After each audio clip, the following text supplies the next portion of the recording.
પણ આપણે એનું શું કરી દેવાનું, માફ કરવાનું. કેમ કે પહેલો ડેમો તો તમારું પણ થવાનું છે.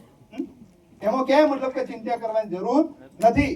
ક્યાંક ના ક્યાંક એ લોકોની ભૂલ હશે અને શરૂઆત કરીને ભૂલ હોય. પહેલી વખત તમે સાયકલ ચલાવતા હોય ને, કેટલાય લોકોના ઢીંચણ સોલાણ્યા હોય. સોલાયા કે નહીં? આમ અંદર પેલો પગ ગાલીને આપણે ચલાવતા હતા, ખબર હોય. અને કેટલાય મતલબ કે માટીમાં ધૂળ ખાઈ ગયા, પગ ઢીંચણ સોલાઈ ગયા. પણ એ બધી શરૂઆતમાં એ બધું હોય. પણ જો એટલું સાહસ ના કરો તો સાયકલ ના ચલાવી શકે.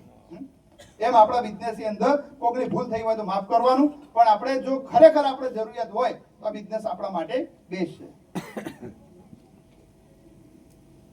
આ બિઝનેસમાં ઘણી વખત લોકોને એમ લાગતું છે કે આટલું બધું જે કામ છે બધું મારે જ કરવાનું.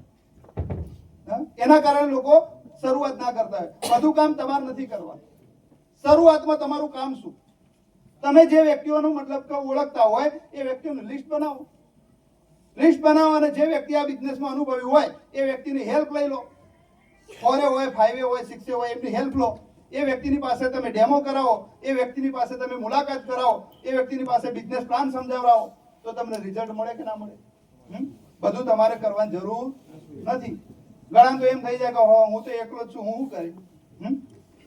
એમને અંદરથી એવું ફીલ થતું હોય સાહેબ એકલા નથી તમે. અને આ દુનિયાનો નિયમ